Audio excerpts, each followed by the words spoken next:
for what's coming up in the summit and helping us all with what it is that we can pick and choose from as a repertoire of the buffet that was spread out against what is coming up today and tomorrow. So I hope you've all marked out the sessions that you want to be a part of. I hope you've got all of your plenary sessions and all of the most important ones, the must not miss ones, marked out as well. So that was what to expect in AISS 2022. With that, may I request your attention for the next one as we dive in towards the first plenary of the day, digital economy and digital risks, bringing technology, architecture, policy, and law enforcement efforts together. To deliver the session, it's my privilege to introduce to you the esteemed panel that we've put together.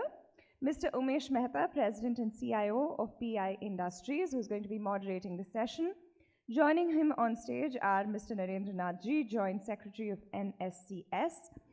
We have Mr. Srirang Raddy, AVP and Head of Client Relations Financial Services, Infosys. Alok Verma, Country Manager, Services Sales, India and SARC, CrowdStrike. May I now invite all of them to join us on stage and take their seats. Can we have a huge round of applause? And it's over to you for digital economy and digital risks.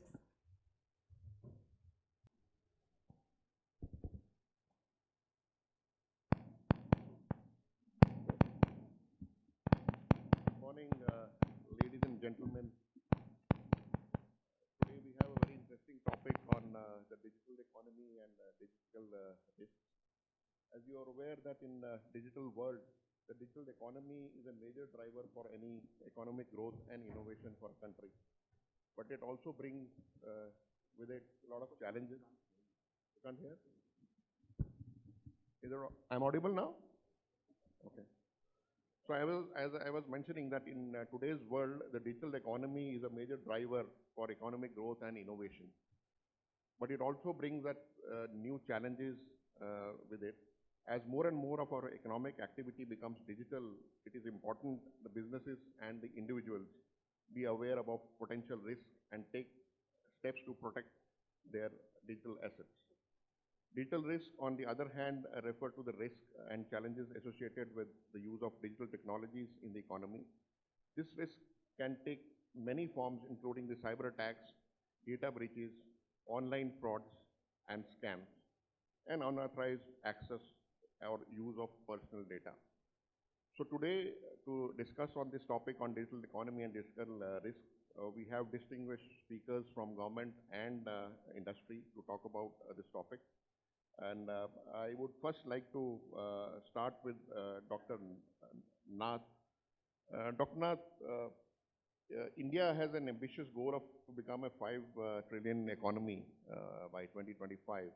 So how digital economy can push the goal, and how digitalization is pushing India towards achieving this economic goal? Yeah, thank you. I hope I'm audible. Okay. No, we've been talking of digitalization and digital economy for quite some time now, and it's become somewhat of a cliche. I mean, it's like, you know, you don't really require to discuss about whether digitalization is going to really push the digital economy. Yes, it is going to.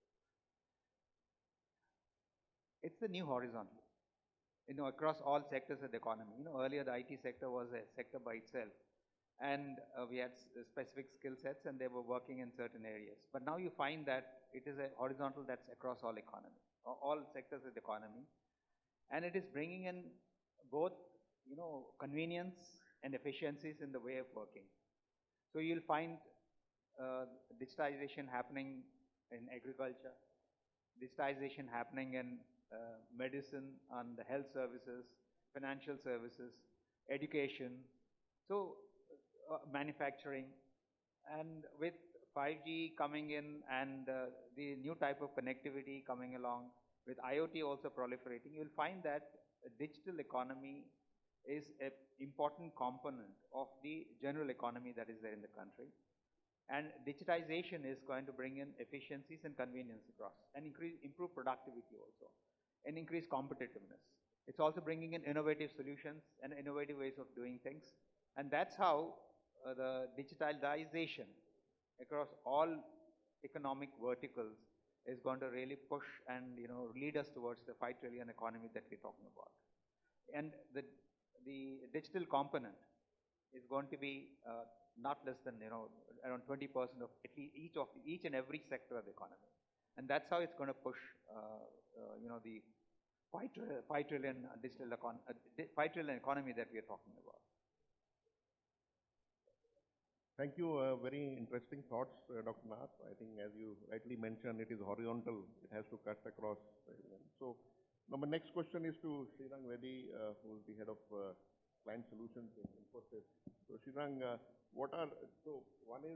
one thing is there that digitalization is imperative for economic growth. But now, what about the risk? What are your views on the risk management of digital economy, where everything is getting digitalized and connected, as Dr. Nath was mentioning? Sure. No, thanks, Umesh. Great question. Firstly, thanks everyone. It's a big honor to be on this panel. I feel a little intimidated in front of so many industry experts. But coming to your question, so what I did, so I work for Infosys, and when I was invited to be on this panel, I did a small and unscientific poll amongst people that I know in Infosys as well as on the client side, but who are not associated with cybersecurity. And I asked them the same question. Okay, what do you see as the biggest risk based on what you are seeing, in your world? And all of us know about operational risk, regulatory risk, financial risk. I think Samir, in the introductory note from HDFC, I think he would be facing a lot of that, as do many of us. But the single biggest thing that came out from this poll that I did is the awareness risk. See, people in this room, all of us, we are to some extent, to a large extent aware. We are practitioners. We are trying to propagate the fact that there are digital risks, that people have to be prepared.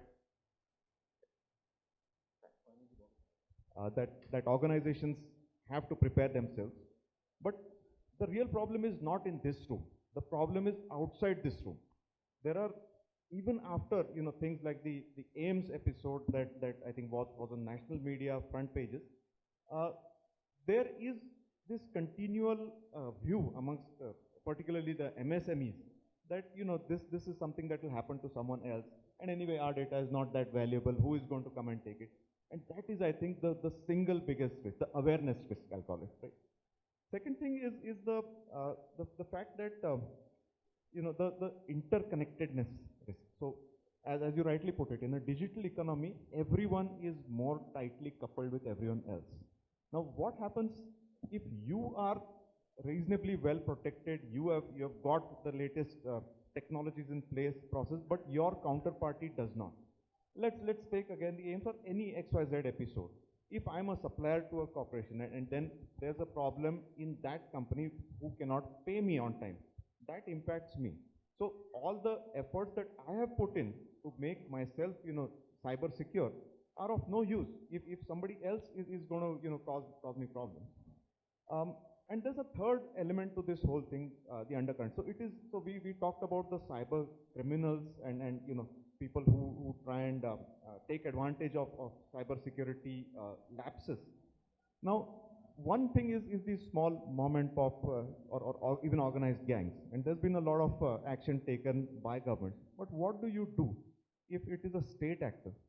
What do you do? You might be a small firm, a small hospital. You think that, okay, my data is not really that valuable. But what if the intent is not just to target you, but to send a message to, maybe even the country at large? That is what is the big risk. So awareness risk, to summarize, Umesh, is I think the biggest risk of all. Thank you, and very rightly and aptly said that awareness. And also, we are all in digital economy, we are all connected world. Okay, so if your partner is not taking care of the risk, then you are also. So coming to you, Alok, you are from the other side of the table, okay? So from CrowdStrike, and how growth in digital economy is opening new avenues for cyber criminals? You can take it. All right, great, thanks. So the question from Umesh is that how's digital economy opening new avenues for cyber criminals, right?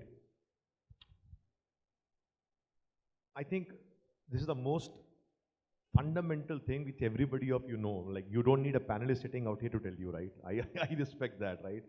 You talk about IoT, you talk about metaverse, you talk about wearables. Samir mentioned about crypto, currency and the crypto hacking that is happening. Dr. Nath mentioned about a few things that is happening from the manufacturing side of it, right? So this entire proliferation of devices that is happening all across, I think it's the way that is giving a knack to all the cyber criminals, to all the adversaries, to stay a step ahead, right, when we all deal with them. Now, let me give you a context, right? I believe in something I call as know thy adversary, right? It's like KYC. So you should have a KYA, right? So who are we dealing with? My friend, Sriram just mentioned this across. So today, so today if I were to bucketize, right? Today we have typical 3 buckets of adversaries that we normally see, right? One is the typical e-crime actors. Their motivation is financial gains, primarily, right? Their intelligence and their technology operations from a modality standpoint is, let's say, from low to high, right? Then we talk about the state-based actors. Again, Sriram mentions about this, right? Which are the state-sponsored actors, so to say, right? Now, they obviously their motivation is geopolitical reasons, right? Some financial gains maybe, but it's all about IP theft, right? That's what they're here for. We saw a lot. Some of them did made media headlines when we were in COVID, a few healthcare institutes a couple of years back and stuff like that, right? And third is the typical hackivists, or we call as terrorists in our layman term, right? So these are the guys whose motivation is attention via disruption. They don't have any financial gains. They just want to make a point. They just want to make a sense of, here we are kind of trying to create a nuisance in your economy, in your country, and that's what it was. So once we have understood this, the next logical step then it comes is, as respective business owners of our respective segments and verticals that we own, is which are the most mission critical assets that we have in the country. So for example, if I may say, today, if you talk about financial services, you talk about telecom, you talk about healthcare, you talk about manufacturing, right? You talk about anything that relates to an IP technology side of it. So these are the 5 top sectors that we witness are experiencing attack or an incident across all the 3 kind of adversaries. I just bucketized it for you. And one thing, maybe Umesh, just to wrap it up, right, what we are seeing in the market, the data points is today, an average time that an adversary take all the way from initial access to persistence to lateral movement and data exfiltration is anywhere between 98 to 100 minutes. That's what an adversary typically takes. The problem is, and I don't know how many of you are aware of this, that the MTTR, which we call as the mean time to remediation of the industry, is 198 hours. So you get where the problem lies.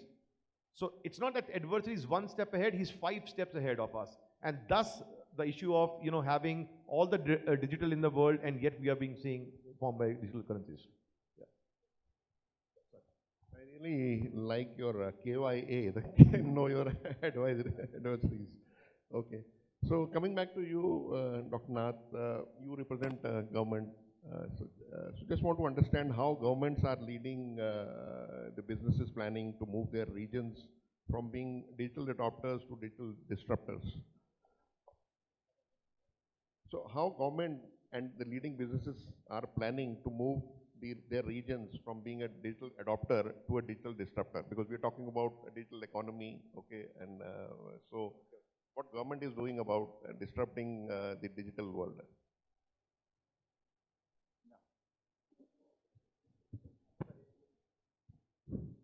I think this is working.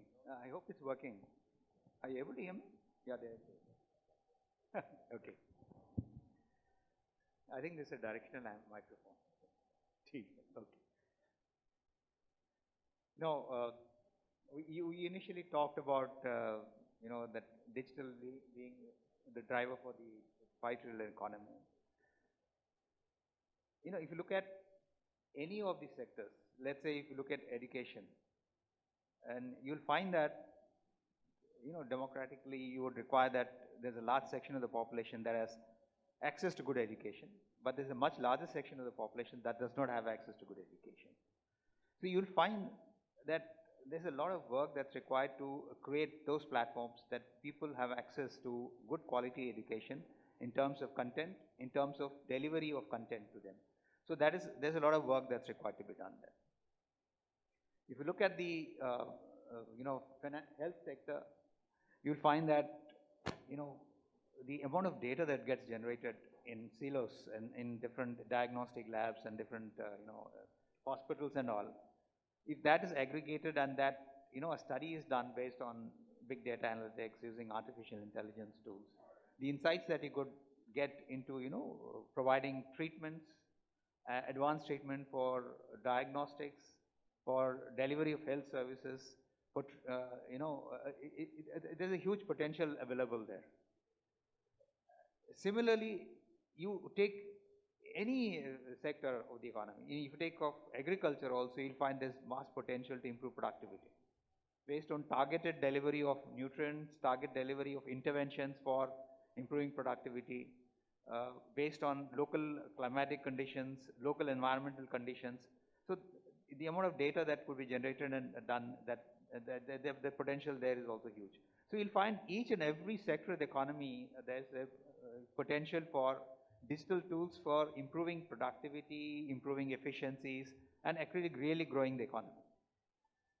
This is where it is not a question of what the government is doing to disrupt the thing. There is a big opportunity for any entrepreneur to look at any sector and then find out what is it that I can do here differently, that I can really disrupt the way things are currently getting done. Because the tendency is for people to, get ahead with what they are doing now and be happy with the way they're functioning. It's for people to look at the opportunities that are there, especially the data-driven economy that's coming out of all of this, and then come up with disruptive solutions, and then make a mark for themselves. And we find evidence of that in the different unicorns that are coming out of this country.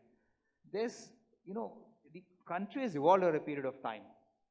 Earlier we used to look towards the external world for solutions. We used to look towards the external world for, saying, validating what we do.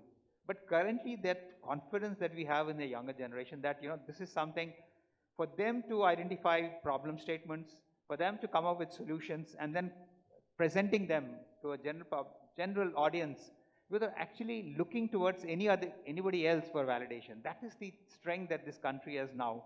And doesn't really require a government intervention for doing disruptive activity. That's what I think. It's a lot of private enterprise that is there currently that would do the disruptive activity. What would government require to do is to provide an enabling environment. Maybe the data bill, for example, that's coming about, is to facilitate people to use this data-driven economy, then provide opportunities for people to share data and use all those things and use new tools for doing that. So I don't think it's really a government intervention that's required at this stage for doing the disruptive activity. So Dr. Nath, the reason why I ask you this question is because whatever government does in digitalization, it touches masses, country. Okay, so whether you talk about UPI, whether you talk about Aadhaar, you talk about you talk about Digi Yatra now, the latest one. Okay, so it touches every citizen of the country. Yeah. That's why. So I think what you're talking about is this ONDC, that the e-commerce platform that's being generated. Yeah. Okay. Like the NPCI that has come about and all. Okay. So I think that the e-commerce platform that's coming about is one really disruptive. It's really it's going to really help all the small entrepreneurs that are there to come onto one common platform and then generate their businesses. So there are certain things. Yes. Okay. That way. Yeah. Thank you. See, one is there. The current system is that the government is actively engaging with the private industry and then understanding what is required to be done, and is not afraid to say that okay, we have done something and there's a little tweaking that is required in the policy space for us to do business better, That is what is good about the current environment that we have got. The willingness to engage with industry, the willingness to listen to what are the problems that are there in the industry, and willingness to backtrack if required to set matters right so that, industry can take off from there. So that's really what it is. Thank you. So, coming back to you, Srirang, can you please throw some light, since Infosys is supporting a lot of customers. Okay, so can you throw some light on how enterprises are managing their digital risk in the modern digital economy? And, Thanks, Umesh. So you can give some examples also, that will be helpful so for the audience to relate. Sure. So, see, as hope everyone can hear me clearly. Yeah, at the back. Okay. So, like I said, as part of this preparation, I was checking with my colleagues on what is it that we are seeing in the market, not just my own views. And it seems that there are three broad buckets of companies out there. One is the one I alluded to earlier, the ones who are, in my opinion, the biggest risk for all of us. People who are unaware or who are, willfully deluding themselves that, cyber threats are something that happened to someone else. We are not really going to be targeted, and doing something just as a sake of formality. And the fact is that even today there are a lot of organizations that still, have to be educated on the threats of cybercrime and the digital risk. So that is one category, and it's a huge category, and you would see a lot of the smaller organizations falling into this. It's not that they are not taking actions or taking steps, but it's that they are long way behind where they should be in terms of protecting themselves and protecting their clients, suppliers, and others. Because all of us who do commerce with such organizations are ourselves at risk. So that's one category.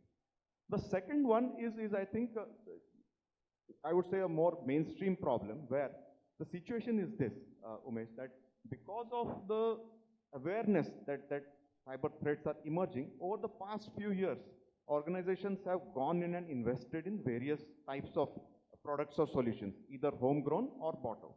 So you would have an organization having purchased, something from a large product vendor to protect their laptops.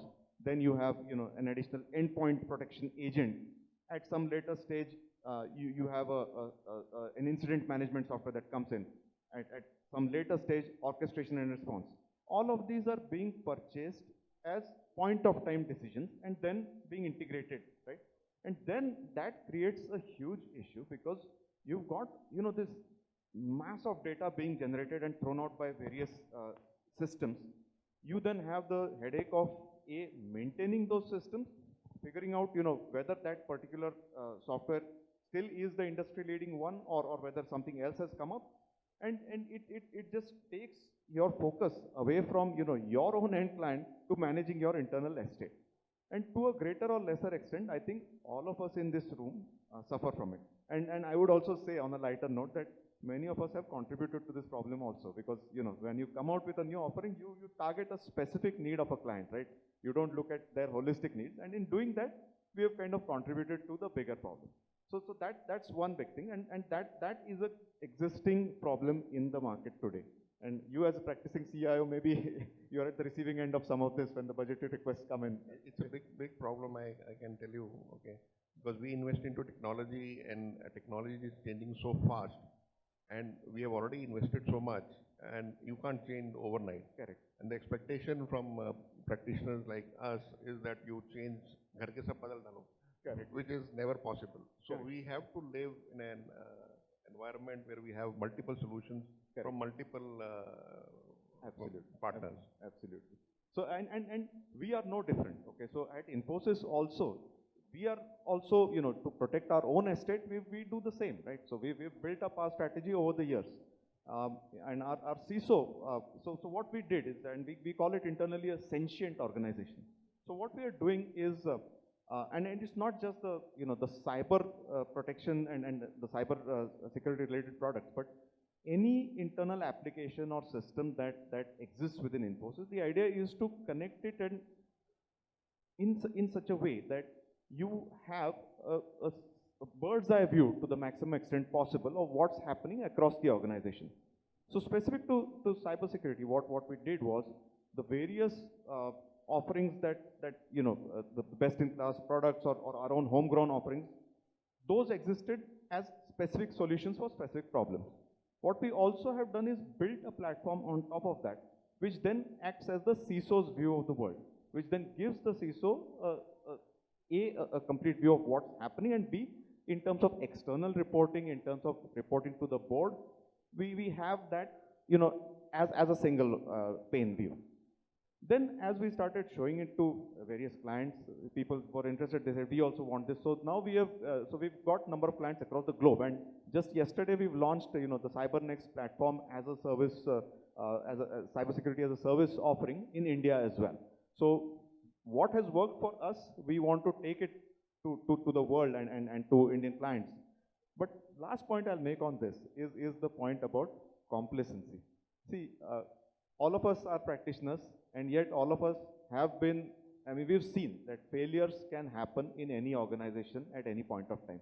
The thing that was true 20 years ago, people, process, technology, still holds true today. So there are peers of Infosys that have suffered data breaches.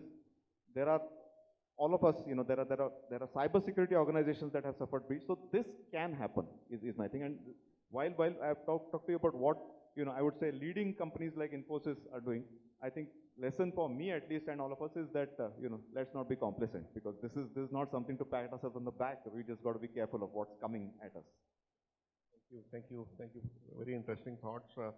Alok, coming to you, why do you think the enterprise and organizations are striving to adopt strong digital postures and up their ante on cybersecurity readiness, despite so many incidents happening every day? Okay, so you hear lots and lots of cases every day.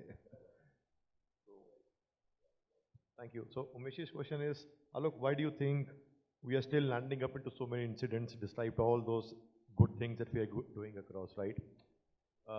Okay. Let me give an honest answer. You want an honest answer? You want a diplomatically correct answer? Boards are asking us questions. You have deployed so much of technology, still incidents are happening. So what are you guys doing? Why the technology is working? So, okay. So I have three parts to what I want to convey, right? I'll be compassionate to you in my first part. I'll be provocative to you in the second part, and probably then we'll decide which is the mutual way forward quickly, right? So that's my three things. So number one, right? Okay, before that, I hope you all got those electronic chips before you entered for the registration, right? You all have those button-like chips, right? Please keep it secured with you, because this would be required, and if it's not working for any one of you, please contact the respective authorities, okay? Fair enough? You have not got? None of you have got, is it? Wow. So my first point, ladies and gentlemen, is you can't secure what you don't know, right? And you can't rectify or remediate what you can't detect. It's the very basic principle of cybersecurity, right? There's a spiritual saying that goes, right? Knowing others is intelligence. Knowing yourself is wisdom. So the point I'm trying to drive home is, please have the right visibility to your protections and to your detections into your respective environments. That's the first thing. Why organizations still land up into incidents and all these kind of breaches despite no dearth of products, processes, everything in their respective infrastructure, right? Please have the right set of visibility to your protection and detect. It could be by way of tools, by way of platforms, by way of assessments, by way of advisory services. You all know what to do, right? You are all seasoned people sitting out here. That's number one, right? Number two is,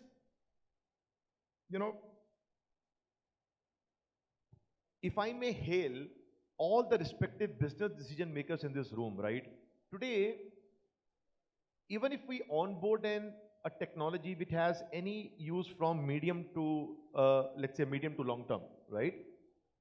Gone are the days when cost savings was the only criteria. You all agree with me, right? At least to a large extent, if not, right? So today we are talking, we onboard a technology, whether it can open new doors for us in terms of new capabilities. That's one criteria. We onboard a technology, whether it can broaden new revenue streams for us. That's second criteria.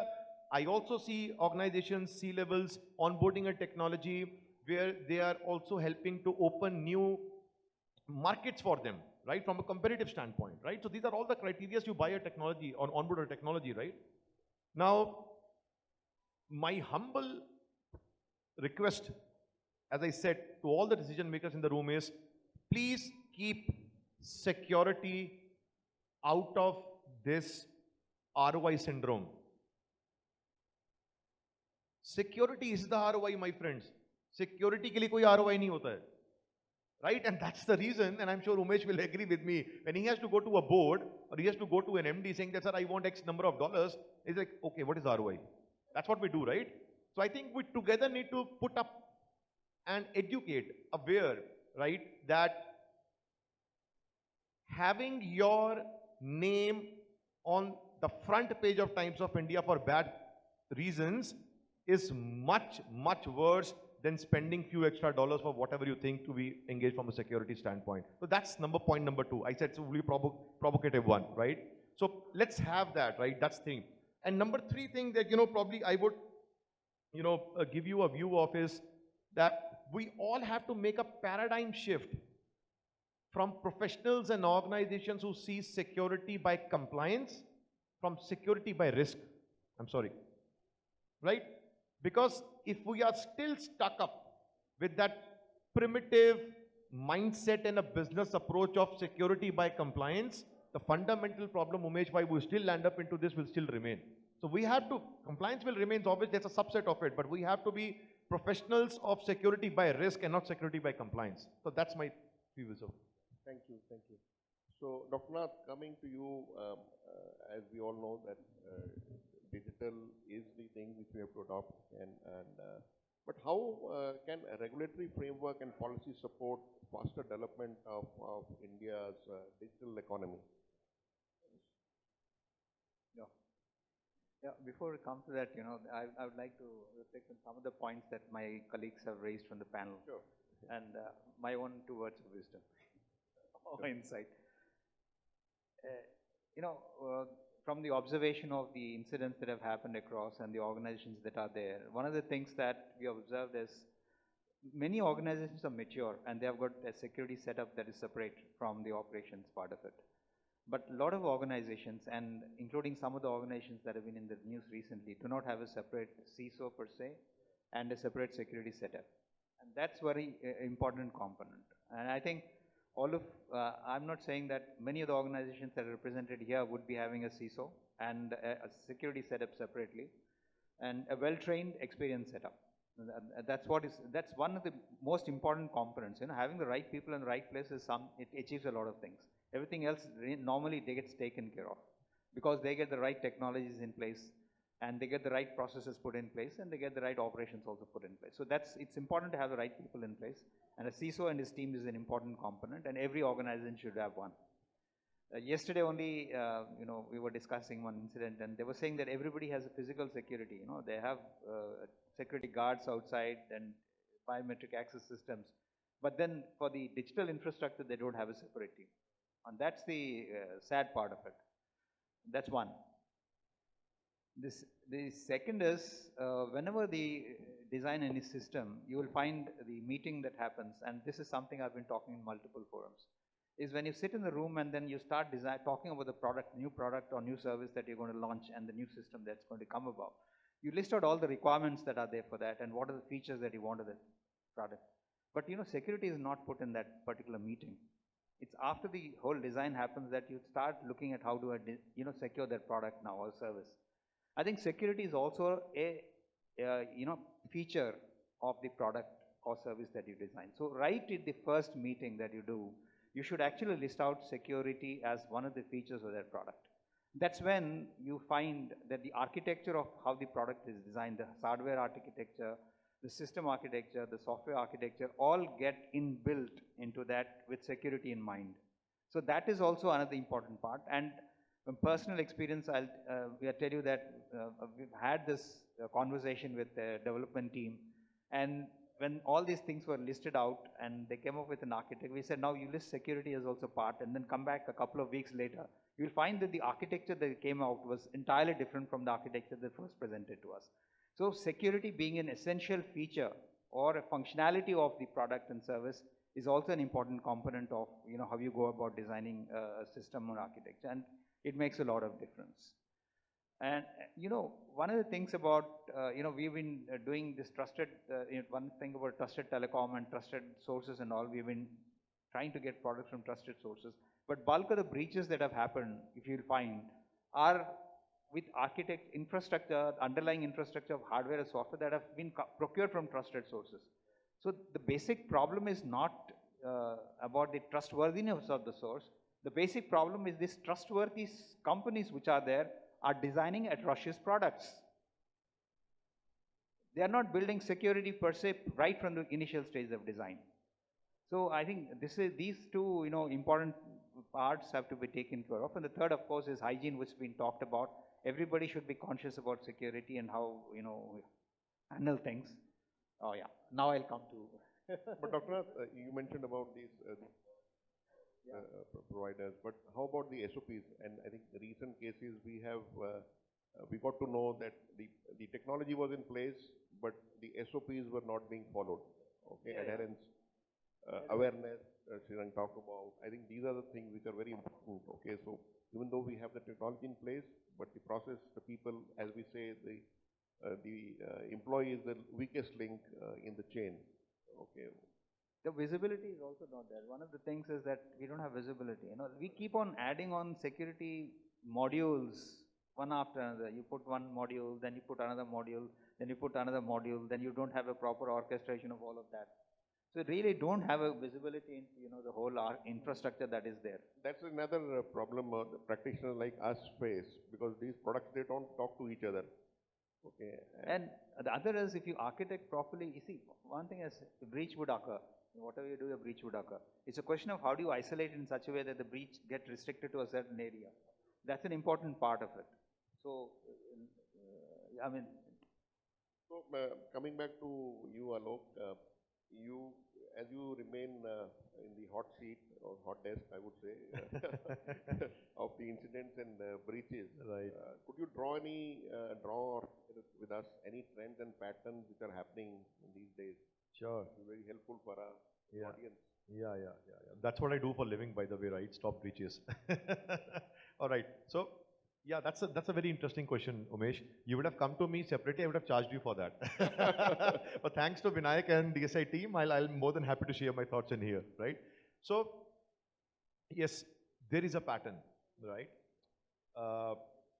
If I usually get about 5 to 7 security incidents reported on my desk every month, right? And if you ask me and what I'm about to share, the pattern is something so very elementary.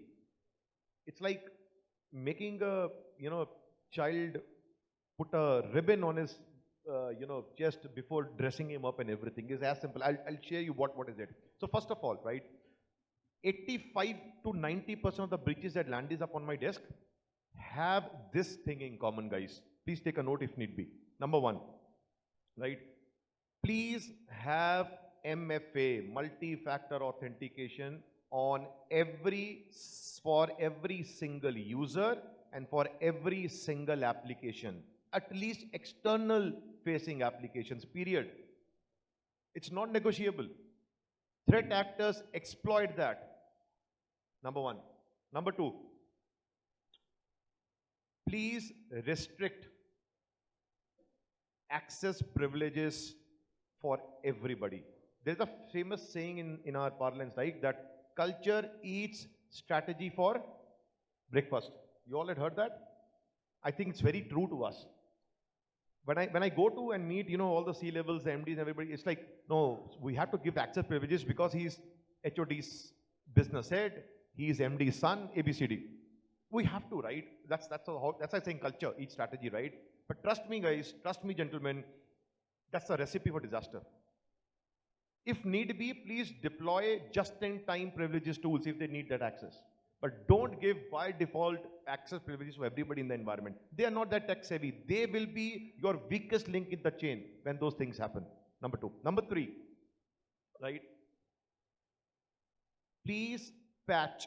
I know it's a patching syndrome. It's a patching fatigue that we have in the industry, but please patch all your at least external facing applications, right? I'm not at the liberty of throwing name here, but I just landed up with 4 IR calls in the last 1.5 months for the simple reason because one of their firewalls were not patched. Simple as that. How elementary is that? Right? Number 5. Please restrict any alternate remote management tools. If you use ABCD, TeamViewer or whatever that is authorized by a corporation or organization, please stick to that. Don't authorize or make any person use any other remote management tools. That's the first and the most favorable thing a threat actor adversary exploits and get into your environment. Right? Number 5. Backups. Most elementary thing, and still we fall flat on that. Please understand, I gave you a view of know your adversary, right? KYA.